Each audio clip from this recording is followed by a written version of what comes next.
Hey McGinn, it's good to be back with you. Hope everyone is doing well. We're going to jump into our next week of read alouds with a little story by Tom Percival about a girl named Ruby. And in this book, Ruby finds a worry, which is the same thing, which is the name of the book, which is the title. Let's see what Ruby does when she finds that worry. Here we go.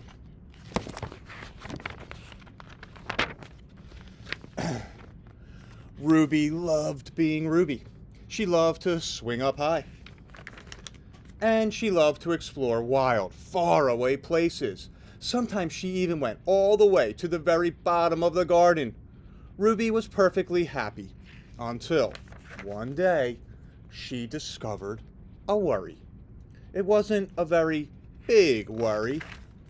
In fact, it was so small that at first Ruby hardly noticed it. But then the worry started to grow. Each day, it got a little bit bigger.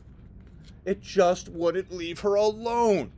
It was there at breakfast, staring at her over the cereal box. And it was still there at night, when she brushed her teeth. The funny thing was that no one else could see Ruby's worry, not even her teacher. So Ruby pretended that she couldn't see it either. She tried to carry on as if everything was normal, but it just wasn't. The worry was always there, stopping her from doing the things that she loved. Ruby wondered if the worry would ever go away. What if it didn't? What if it stayed with her forever? Ruby didn't realize it, but she was doing the worst thing you can ever do with a worry.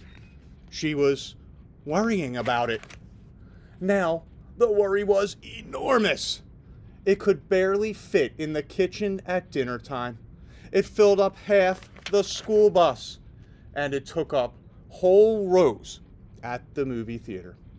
The worry became the only thing that Ruby could think about, and it seemed like she would never feel happy again.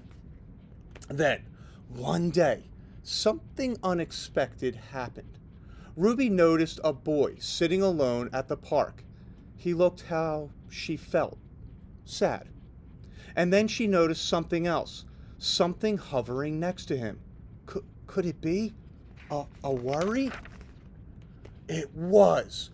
Ruby realized that she wasn't the only person with a worry at all. Other people had them too. She asked the boy what was on his mind, and, as he told her, the strangest thing happened. His worry began to shrink. Then Ruby did the best thing you can ever do if you have a worry. She talked about it. As the words tumbled out, Ruby's worry began to shrink until it was barely there at all. Soon, both of their worries were gone. Finally, Ruby felt like herself again. Of course, that wasn't the last time she ever had a worry. Everyone gets them from time to time. But now that she knew how to get rid of them, they never hung around for long.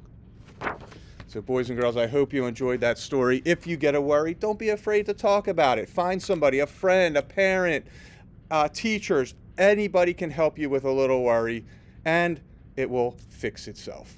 All right, McGinn, we'll be back with more read alouds as this week goes on. You have an awesome start to the week, and I'll see you soon.